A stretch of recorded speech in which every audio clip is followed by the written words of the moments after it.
Balik lagi bersama gue Pepe.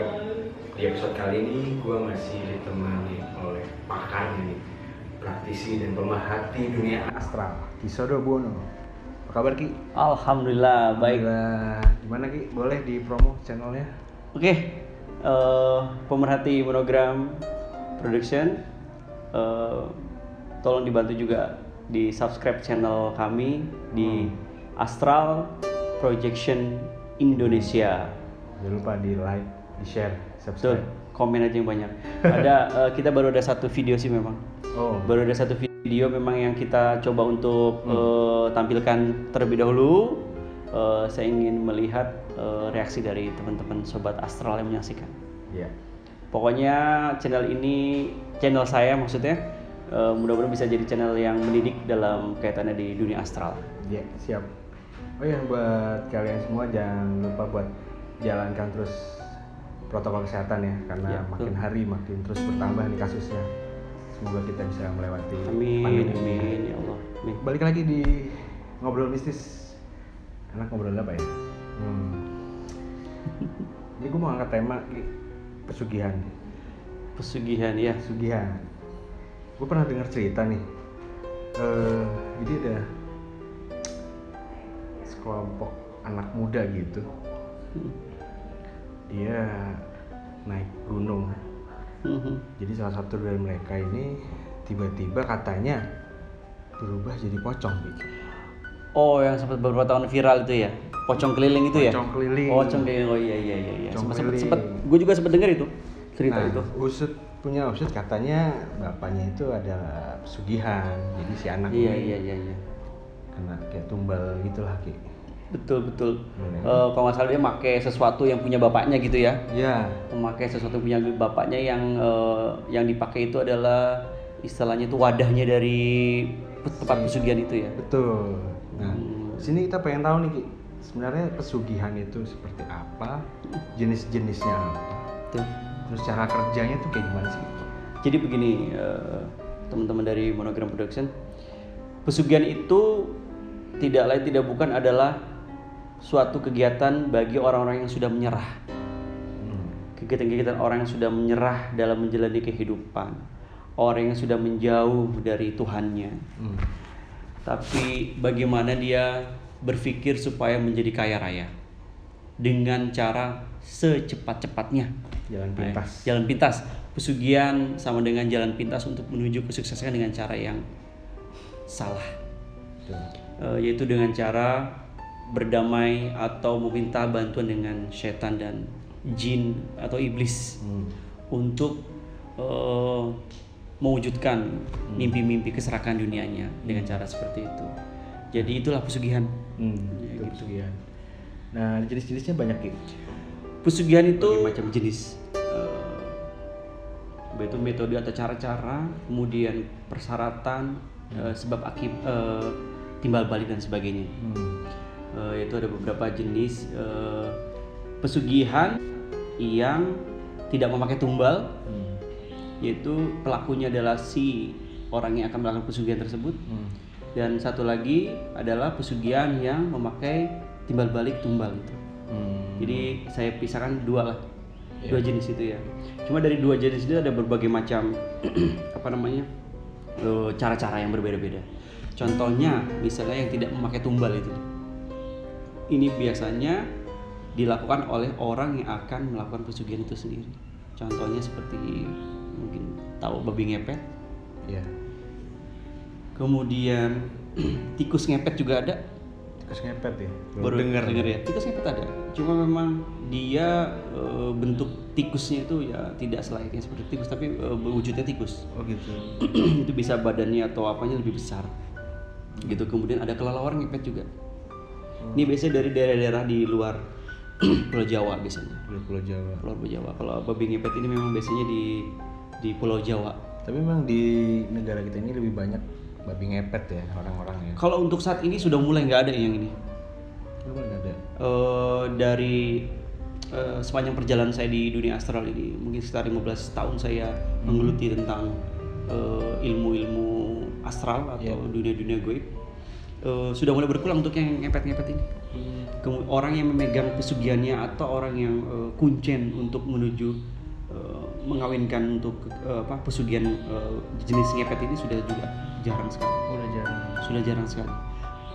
Nah, kemudian ada lagi tadi kalau orang ngepet dan sebagainya, cuma memang mereka kan lebih dominan ini untuk melakukan hal-hal yang konteksnya di mana ada tempat yang bisa dicuri, itu mereka akan datangin gitu. Otomatis si pelaku ini sudah menjadi setengah siluman. Gitu. Jadi dia sudah mengorbankan jiwanya untuk menjadi pengikut dari iblis. Gitu. Jadi dia ingin menikmati kenikmatan dunia, tapi nantinya dia akan menjadi, yaitu dalam perjanjian biasanya mereka akan setelah mereka mati ya dia akan jadi pengikut iblis dan menjadi penghuni neraka selamanya. Tapi itu kalau misalnya si pelakunya ini dia mau bertobat gitu, melepas perjanjian itu bisa gitu. Terus ngepetnya. Kita harus kembali lagi kepada Tuhan ya, atau Allah. Mengatakan bahwa dia akan melaknat orang-orang yang seperti ini. Tidak akan pernah diampuni mereka yang sudah menyekutukan Allah, syirik, atau melakukan syirik, atau bahkan istilahnya menjadi satu kelompok di dunia jin atau syaitan itu tersebut. Ya, naudzubillah, jangan pernah melakukan hal-hal tersebut lah. Iya. Karena kita lebih baik berusaha, bekerja keras, itu lebih halal, lebih nikmat dirasakan gitu dibandingkan hal-hal seperti itu, teman-teman. Tadi saya lanjutkan ya. Yang setelah ngepet-ngepet nih, teman-teman. Ada lagi satu lagi memang tidak mengorbankan nyawa atau tumbal itu ya bahasanya.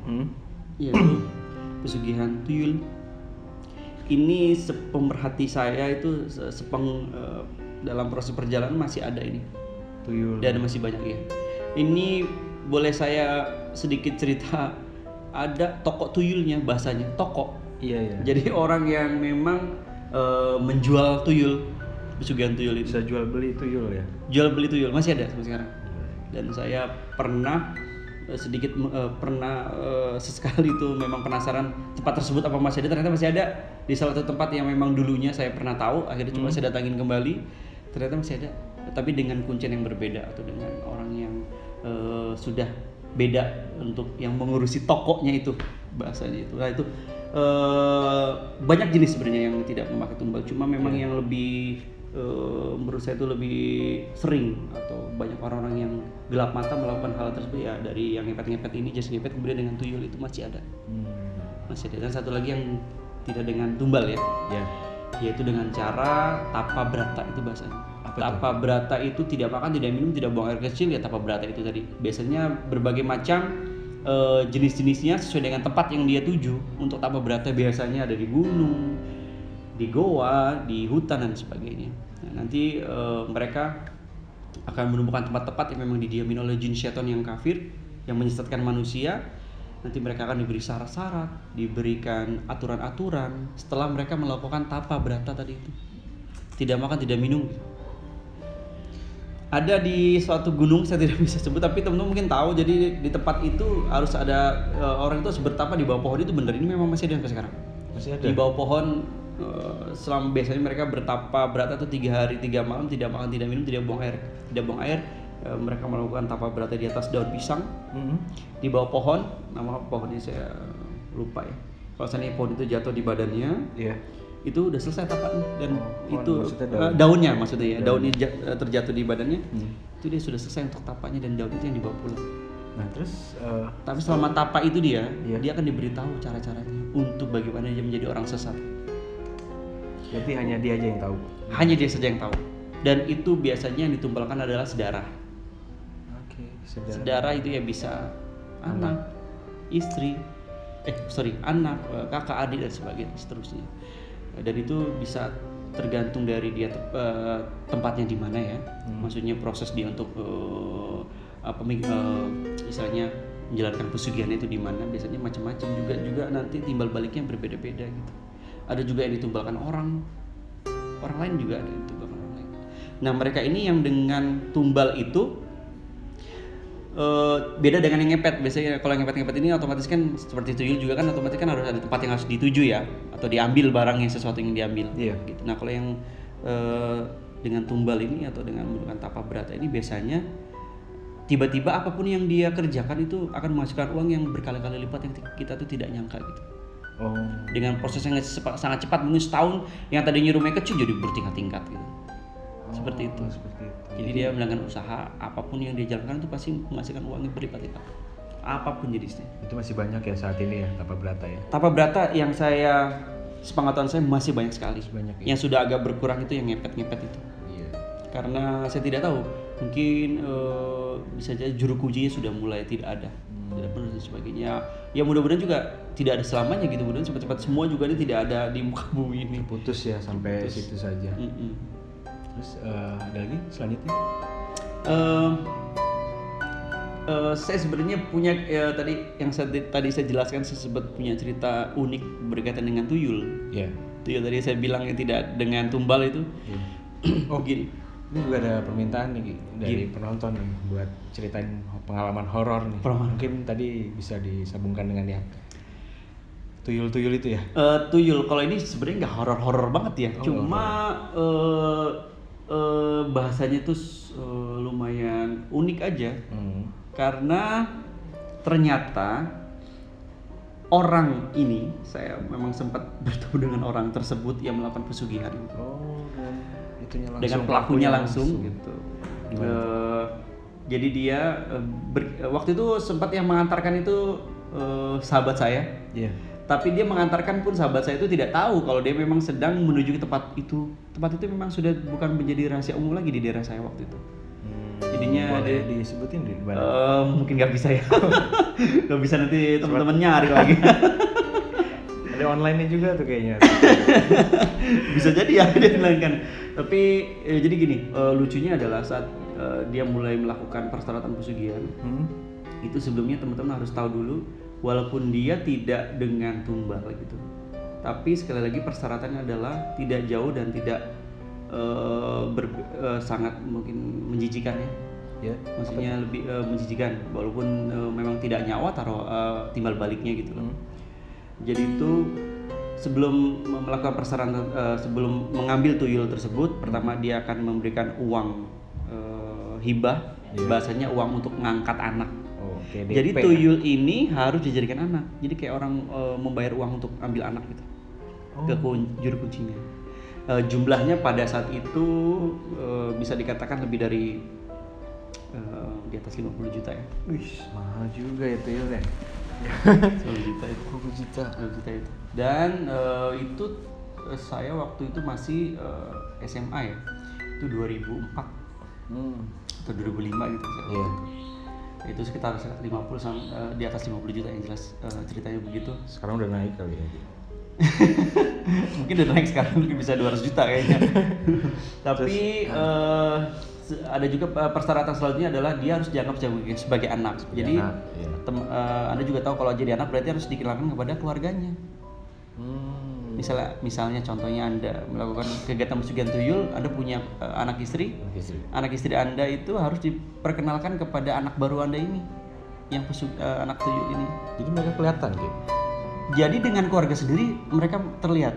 Si tuyul ini terlihat dengan keluarga sendiri ya. Keluarga sendiri terlihat ya. Keluarga sendiri terlihat, dan memang dia kan masih anak harus disusui. Itu udah pasti harus disusui oleh istri Anda sendiri. Gitu. Gila. Dan selalu kalau misalnya istri nggak keluar air susu, iya harus ditetei aja. Bahasanya itu harus disusui aja ditetei. Mau itu nggak keluar mau apa, dia harus disusui. Tapi bener nggak sih bentuknya itu yang kayak di kecil? Enggak ya. Saya pernah menangkap beberapa kali jenis tuyul itu tidak seperti itu. Nggak kayak gitu. Ya sebesar anak bayi aja lah. Kecil berarti. Kecil lagi. Ya kurang lebih seperti itu, nggak ada yang sekecil-kecil gini, nggak ada. Nggak ada. Sepenglihatan saya ya, selama proses saya di dunia astral, tidak ada tuyul itu yang sebesar ini, tidak ada. Ya sebesar anak-anak itu. Ya paling besar ya seanak umur 1 tahun ya. Itu paling besar itu. Ya wujudnya seperti, ya kalau untuk wajahnya itu berbeda-beda. Beda-beda ya. Berbeda-beda. Tapi mereka satu jenis biasanya. jenisnya ada jenis tuyul ya, jenis tuyul itu tadi jin yang memang dipekerjakan untuk menyesatkan manusia gitu. Nah setelah itu sebelumnya itu dia harus tahu dulu peraturan seperti itu. Jadi satu keluarga itu harus tahu bahwa dia ini punya adik baru nih, terutama istri Anda harus siap untuk ngelonin bahasanya gitu. Nah uniknya di mana? Setelah prosesi pesugihan itu dia sudah menyanggupi persyaratannya. Cerita uniknya adalah dia harus diajarkan terlebih dahulu. Dia ini tuyul ini harus diajarkan terlebih dahulu untuk mencari uang. Diajarin. Jadi nggak tahu ya? Ya enggak, begitu harus diajarkan. Mungkin teman-teman baru tahu ya. Dia harus diajarkan dulu. Diajarkan dulu, dikasih tahu dulu contoh uang yang harus diambil. Gitu. Jadi biasanya mereka berkeluyuran itu pagi. Ciri-ciri orang yang membawa tuyul itu biasa atau ke pasar, ke keramaian atau tempat-tempat perbelanjaan, itu biasanya seperti orang menggendong. Karena memang dia sedang menggendong anak di belakang. Belakang itu yang tangan suka belakang itu. Betul, atau bisa juga di depan begini. Atau juga bisa begini, teman-teman. Jadi kayak orang megang itu dipegangin, dia tahu itu dia wujud kalau dengan si pelakunya, keluarga dia wujud gitu. Biasanya lebih sering adalah gendong di belakang. Belakang ya. Nah gitu. Saat fajar itu pagi itu dia akan dilepaskan, tapi sebelumnya dia akan dibelajarkan dulu, diajar dulu nih. Ambil uang yang warnanya mungkin atau uang 100 ribuan dan uang 50 ribuan. Dia harus ambil uang itu. Dikasih lihat dulu. Dikasih lihat dulu baru dia dilepas ke pasar atau ke tempat keramaian. Nah, lucunya teman saya ini pada saat itu sebenarnya bukan temen ya, mungkin tetangga kampung lah ya, karena dia sudah berumur gitu. Nah teman saya yang mengantarkan ini cerita uniknya bahwa si tuyul itu yang juga itu setelah sore di satu kamar itu sudah disediakan juga ya, saya belum cerita. Jadi satu kamar disediakan untuk menampung tempat-tempat hasil curian dari tuyul. Ada satu tempat kamar gitu, dan kamar itu juga adalah tempat untuk ngeloninnya. Jadi harus sediakan kamar sendiri untuk ngelonin dan penampungan dari hasil curian goib itu tadi. Nah, ternyata teman-teman yang diambil itu bukan uang oleh tuyul ini. Apa tuh? Ternyata pas dilihat di kamar ini pas sore hari itu buah-buahan semua. Buah-buahan. Jadi tumpukan buah-buahan. Padahal sebelumnya udah Udah dikasih tahu, dikajarin, ambil ini. Ternyata tuyul bisa blow on juga. Itu terus temen cerita selanjutnya adalah sempat di hari berikutnya dicoba lagi, tapi tetap yang diambil adalah buah. Buah sampai 3 kali dicoba, hari ketiga tetap buah yang diambil. Kenapa tuh ya? Sama si tuyul ini bermasalah kayaknya. Jadi dengan permasalahan ini si pelaku ini coba balik lagi ke tempat tersebut untuk ceritanya menukar gitu dengan juru kuncinya itu. Tapi sekali lagi tidak bisa. Kalau sudah satu tidak bisa. Gitu. Dan kisah selanjutnya tidak tahu dia itu melakukan persyaratan dari awal lagi atau dia ya udah dipakai aja itu, diambil aja tuh. Saya tidak tahu cerita lebih lanjutnya untuk ke situnya gitu. Dan itu waktu itu SMA, kemudian saya sudah mulai mendalami dunia astral itu. Setelah lulus SMA kan lebih mendalami dunia astral itu. Kemudian saya balik lagi ke tempat tersebut, ternyata memang ada bener. Masih ada. Gitu sobat astral. Sobat monogram. Unik juga ya. Iya, jadi tuyul juga bisa blow on ya. Dikasih tahu suruh ngambil uang malah ngambil buah. Itu salah satunya. Oke Ki, balik lagi nih ke masalah tumbal. Tumbal ya. Biasanya kan tumbal ini kan mereka nih nggak tahu nih, tiba-tiba tanpa sadari tiba-tiba mereka jadi tumbal. Tiba-tiba nyawa mereka hilang gitu aja tuh. Itu gimana sih Ki? Jadi gini, berkaitan dengan tumbal atau permintaan nyawa ya, dari orang yang melakukan pesugihan. Memang itu adalah persyaratan. Bukan biasanya, itu dipastikan yang dijadikan tumbal adalah orang-orang terdekat. Dan dia itu harus, istilahnya itu merelakan orang-orang yang dia sayangin. Berarti si pelaku ini emang udah menunjuk nih tumbalnya. Sudah istilahnya itu bukan menunjuk ya. Otomatis yang sedarah, misalnya gini, ada beberapa persyaratan yang diminta kan, biasanya beda-beda ya. Yang sedarah itu bisa jadi kakak, adik, atau sepupu dan sebagainya, bisa jadi itu kan masih satu darah. Gitu. Atau ada juga yang meminta dengan istilahnya anak sendiri. Itu kejamnya pesugihan itu. Dan orang yang melakukan itu harus tega, itu konsekuensinya. Gitu. Dan bagaimana nasib orang-orang yang dikorbankan itu ya? Dan dia akan menjadi istilahnya itu pengikut atau pengabdi di tempat dia yang melakukan pesugihan, atau istilahnya itu dia akan menjadi pengikutnya dari jin-jin. Orang yang tumbalin. Orang yang tumbalkan itu. Kasian banget kalau gitu ya. Ya itu konsekuensi. Gila. Gitu. Itu konsekuensi, itu kejamnya orang melakukan pesugihan gitu.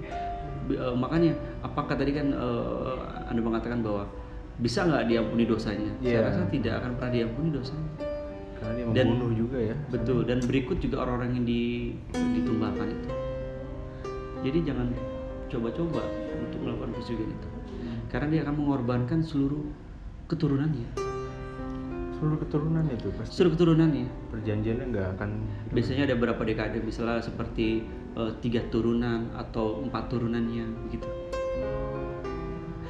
Dan juga teman-teman, orang yang ditumbalkan itu biasanya punya ciri-ciri ya, atau misalnya itu kayak tanda-tanda dia akan ditumbalkan. Contohnya gimana tuh? Biasanya yang sering saya temui itu, atau sering saya dimintai istilahnya itu, ada beberapa orang yang konsultasi kemudian minta pertolongan kepada saya. Itu ciri-cirinya bisa dikatakan ada 4 ciri-ciri. Satu, tadinya orang tersebut itu tidak pernah bisa melihat alam gaib atau makhluk-makhluk gaib. Tiba-tiba dia bisa melihat.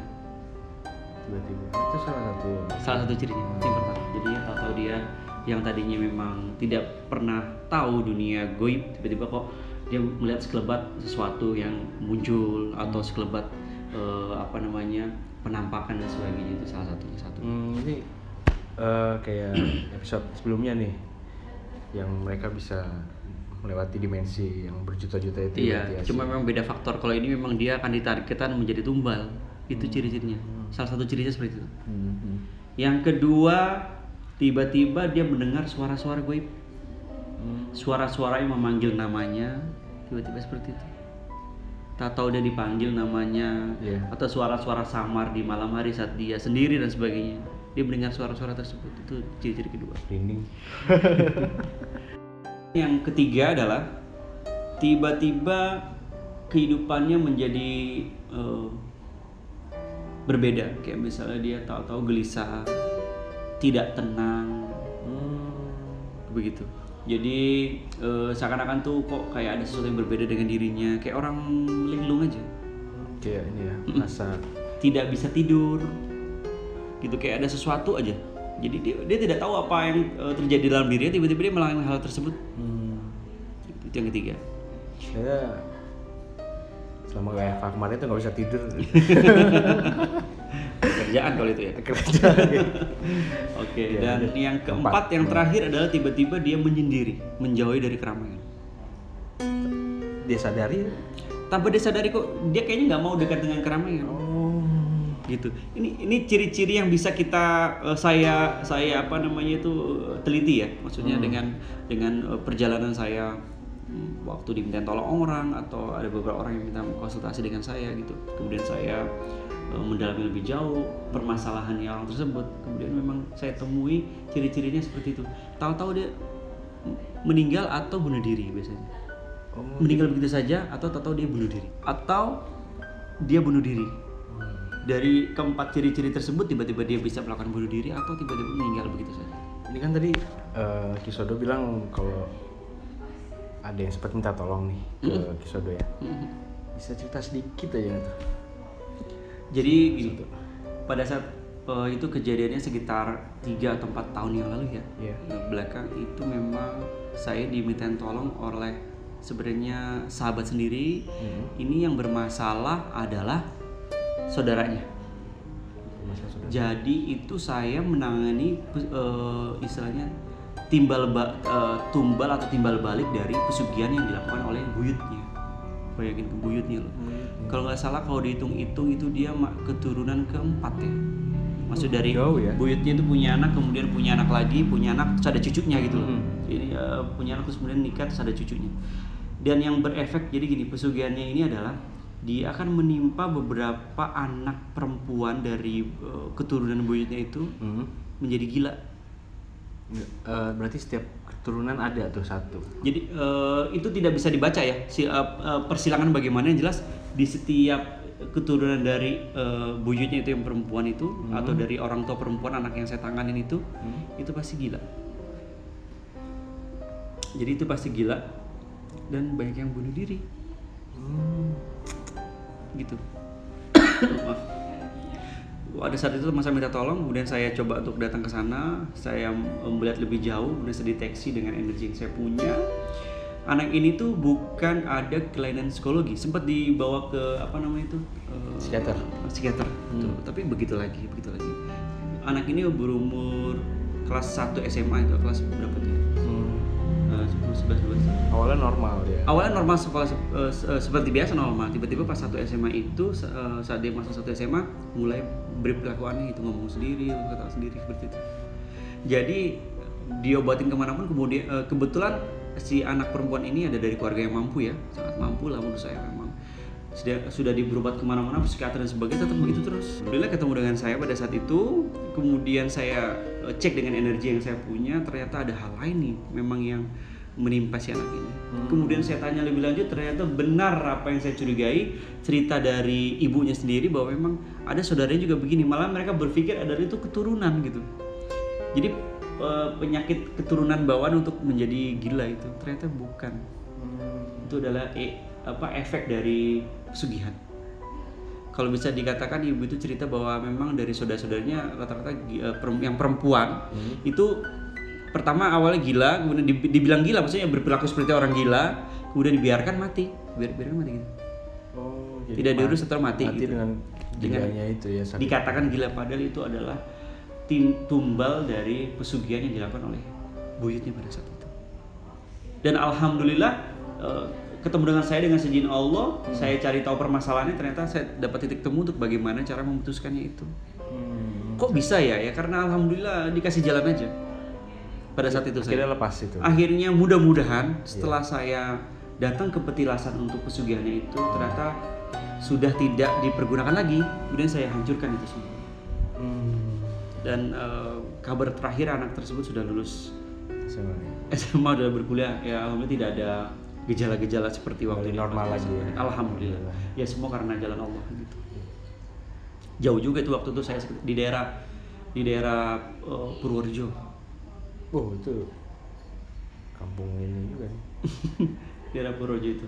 Teman-teman kalau ada yang mau diobatin, iya kita coba tuh konsultasi aja lah sebenarnya. Konsultasi boleh ya di kolom komen ya, ditanya mistis ya hashtag. Terus Ki, pesan-pesan terakhir nih, udah ngobrol nih panjang.